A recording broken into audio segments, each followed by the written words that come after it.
이런 나라는 처음 봅니다. 세계 1위 전기차 기업의 CEO 일론 머스크가 긴급 임원 회의에서 내뱉은 탄식입니다. 회의실 스크린에 띄워진 데이터는 처참했습니다. 중국산 LFP 배터리 열폭주 발생률 예상치 400% 초과. 한때 저렴한 가격으로 전 세계 전기차 시장을 장악할 것처럼 보였던 중국 배터리가 혹한기 방정과 연쇄 화재라는 치명적인 결함으로 글로벌 완성차 업체들의 숨통을 조이고 있던 것입니다. 모두가 패닉에 빠진 그 순간 머스크의 시선이 향한 곳은 단 한 곳, 바로 대한민국이었습니다. 당장 한국행 비행기를 준비하세요. 그들이 아니면 우리의 미래는 없습니다. 불과 10년 전만 해도 중국과 일본은 비웃었습니다. 한국 기술로는 어림도 없다며 배터리 핵심 소재 시장에서 한국을 철저히 배제하려 했죠. 하지만 그들은 몰랐습니다. 한국인에게 위기란 기회의 다른 이름이라는 것을요. 오늘 우리는 감정이 아닌 정확한 수치와 데이터로 증명된 대한민국 배터리 산업의 압도적인 초격차 기술에 대해 이야기해 보려 합니다. 왜 전 세계 자동차 시장의 거인들이 자존심을 버리고 한국 공장 앞에 무릎을 꿇었는지 그 충격적인 진실을 끝까지 확인해 주시기 바랍니다. 시청하시기 전 구독과 좋아요 잊지 마세요. 자, 여러분. 최근 전 세계 뉴스를 도배하고 있는 끔찍한 소식들 다들 한 번쯤 보셨을 겁니다. 도로 한복판에서 혹은 멀쩡히 주차된 전기차에서 갑자기 시뻘건 불길이 치솟는 영상들 말입니다. 이 화재의 중심에는 10중 8구 중국산 LFP 배터리가 있었습니다. LFP, 즉 리튬 인산철 배터리는 철을 사용하기 때문에 재료비가 저렴하고 구조적으로 안정적이라 화재 위험이 적다고 중국 매체들이 입이 마르게 홍보했던 제품입니다. 글로벌 완성차 업체들은 원가 절감이라는 달콤한 유혹에 빠져 이 중국산 배터리를 앞다투어 탑재했죠. 하지만 팩트는 달랐습니다. 최근 글로벌 배터리 안전성 평가 기관에서 발표한 충격적인 보고서에 따르면 상황은 완전히 정반대였습니다. 배터리 내부 온도가 순식간에 1000도 이상 치솟는 열폭주 현상. 이 치명적인 현상이 발생하는 빈도수를 측정해 보니 중국산 배터리의 불량으로 인한 화재 발생률이 한국산 대비 무려 4.5배나 높게 나타난 것입니다. 게다가 겨울철 영하의 온도에서는 배터리 효율이 반토막 나는 현상까지 겹치면서 북미와 유럽 소비자들의 집단 소송이 줄을 잇고 있습니다. 저렴한 가격에 속아 중국산을 선택했던 제너럴 모터스, 포드, 폭스바겐 등 글로벌 기업들의 영업이익은 천문학적인 리콜 비용으로 인해 문자 그대로 박살이 났습니다. 결과는 참혹했습니다. 중국 배터리 기업들의 해외 수주율은 곤두박질 쳤고 공장 가동률은 40% 밑으로 추락했습니다. 자, 그렇다면 이 절망적인 상황 속에서 대한민국은 어떻게 세계 시장의 판도를 완전히 뒤집어 버린 걸까요?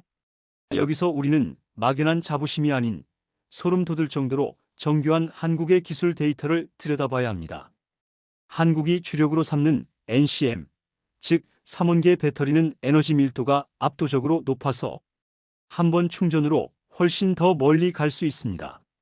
문제는 안전성이었습니다. 에너지가 꽉 차 있는 만큼 작은 충격이나 결함에도 불이 나기 쉬웠죠. 중국과 일본의 전문가들은 코웃음을 쳤습니다. 한국이 에너지 밀도와 안전성, 두 마리 토끼를 잡는 것은 물리적으로 불가능하다라고 단언했습니다. 하지만 밤이 꺼지지 않는 한국의 연구소. 컵라면으로 끼니를 때우며 현미경 앞을 떠나지 않던 우리 연구원들의 눈빛에는 과거 기술, 독립을 이루지 못해 겪어야 했던 서름이 서려 있었습니다. 두 번 다시 기술로 지지 않겠다. 그 도끼 서린 약속은 기적 같은 수치로 현실이 되었습니다. 한국 배터리 3사가 세계 최초로 상용화에 성공한 지폴딩 기법과 세라믹 코팅 분리막 기술을 보십시오.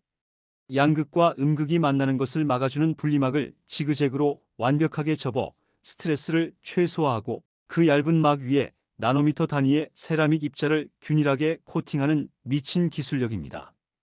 이 기술이 적용된 한국산 배터리는 외부에서 강력한 충돌이 발생하거나 온도가 180도 이상 치솟는 극한의 테스트에서도 단 한 번의 열폭주를 일으키지 않았습니다. 불량률은 고작 0.0001%, 사실상 제로에 가까운 수치입니다. 데이터가 모든 것을 증명하자 뒤늦게 현실을 깨달은 해외 바이어들이 한국 공장 앞에 앞다투어 진을 치기 시작했습니다. 어제까지 중국산 배터리를 찬양하던 테슬라조차 향후 출시될 프리미엄 모델과 차세대 전기 트럭에는 전량 한국산 배터리를 탑재하겠다는 기밀 문건에 서명할 수밖에 없었습니다. 테슬라 주주총회에서는 기립박수가 터져나왔습니다.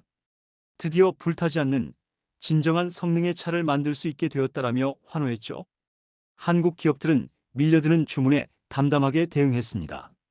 가격을 깎아주며 구걸하던 과거의 모습은 온데간데 없었습니다. 우리는 단지 부품을 파는 강대국 하청업체가 아닙니다.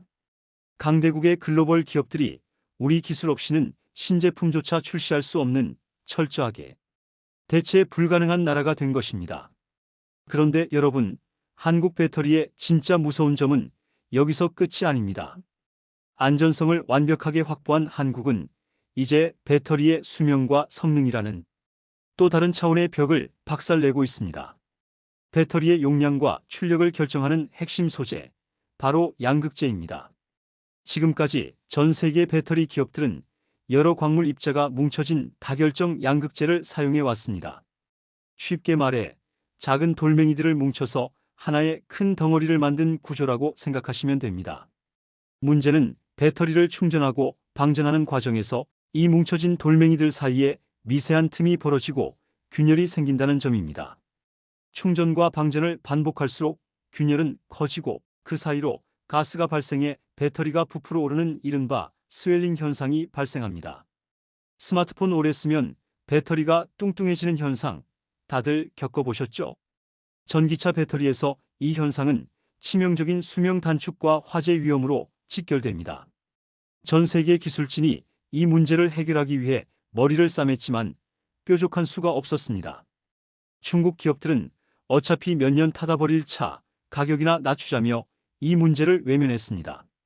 하지만 한국의 소재 기업들은 아예 발상의 전환을 시도했습니다. 여러 개를 뭉쳐서 깨진다면 아예 처음부터 깨지지 않는 단단한 하나의 돌덩이로 만들면 되지 않을까. 이것이 바로 현재 글로벌 배터리 시장의 판도를 뒤흔들고 있는 대한민국만의 초격차, 무기, 단결정 양극재의 시작이었습니다. 말은 쉽지만 이 단결정 양극재를 대량 생산하는 것은 미친 듯이 어려운 기술입니다. 여러 광물을 하나의 결정으로 융합하려면 기존보다 훨씬 더 높은 극한의 온도에서 구워내야 하는데 온도가 조금만 어긋나도 입자가 타버리거나 배터리로서의 기능을 상실하기 때문입니다. 일본의 화학 소재 기업들조차 실험실에서는 몰라도 공장 단위의 대량 생산은 최소 10년은 걸릴 것이라며 백기를 들었던 마의 영역이었습니다. 그러나 우리 한국의 엔지니어들은 포기하지 않았습니다. 수천 번, 아니 수만 번의 배합과 열처리 테스트를 거듭했습니다.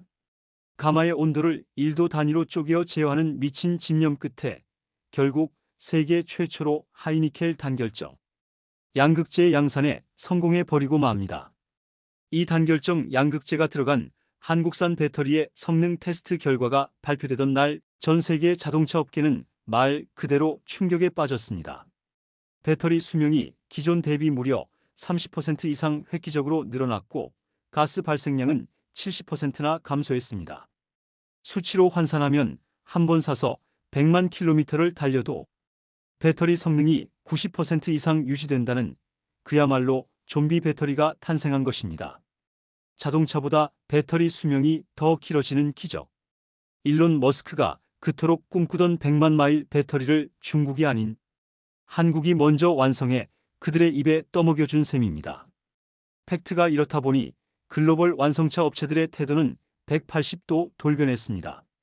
포드와 제너럴 모터스는 이미 중국 배터리 기업과 맺었던 합작 공장 설립 계획을 전면 백지화하고 그 수십조 원에 달하는 예산을 한국 배터리 3사에 몰아주기 시작했습니다. 세계 4위 완성차 그룹 스텔란티스 역시 우리의 모든 미래 전기차 라인업은 한국 파트너들과 함께할 것이라며 공식 선언을 해버렸습니다. 상황이 이렇게 돌아가자 다급해진 건 중국입니다. 막대한 정부 보조금을 무기 삼아 물량 공세로 세계 1위를 차지했던 중국 CATL의 점유율은 북미와 유럽 시장에서 처참하게 무너져 내리고 있습니다. 자국 내수 시장을 제외한 글로벌 시장 점유율에서 이미 한국이 중국을 압도적으로 짓밟고 1위로 올라섰습니다. 수치가 증명하는 명백한 팩트 폭격입니다. 하지만 여러분, 여기서 멈추지 않습니다. 한국 배터리 산업은 지금 배터리의 최종 진화 형태라고 불리는 전고체 배터리 시장마저 집어삼킬 준비를 끝마쳤습니다. 배터리 내부의 액체 전해질을 고체로 바꿔 화재 위험을 아예 0%로 만들고 충전 시간은 5분 이내로 줄이는 이른바 꿈의 배터리. 한때 일본 도요타가 특허를 싹쓸이하며 가장 앞서 나가는 듯 보였지만 뚜껑을 열어보니 달랐습니다.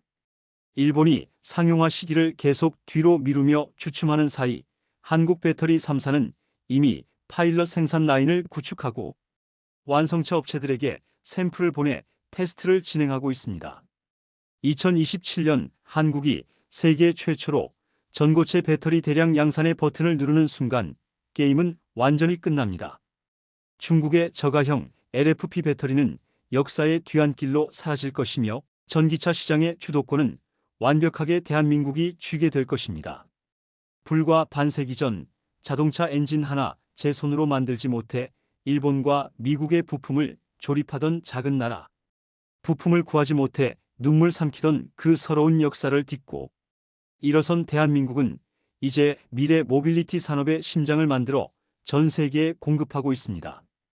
이것은 단순한 기업의 성공 스토리가 아닙니다. 수많은 연구원들의 피와 땀, 그리고 실패를 두려워하지 않는 불굴의 도전. 정신이 만들어낸 대한민국의 위대한 승리입니다. 일론 머스크가 그리고 전 세계 강대국들이 한국의 기술력 앞에 고개 숙일 수밖에 없는 이유. 그것은 우리가 그들보다 앞서 미래를 창조하고 있기 때문입니다. 절대 불가능할 거라던 세계의 비웃음을 압도적인 기술 격차로 박살내버린 자랑스러운 대한민국 배터리 산업. 여러분은 어떻게 생각하시나요? 오늘 영상이 유익하셨다면 구독과 좋아요, 알림 설정 부탁드리며 댓글로 여러분의 자랑스러운 생각을 마음껏 남겨주세요. 감사합니다.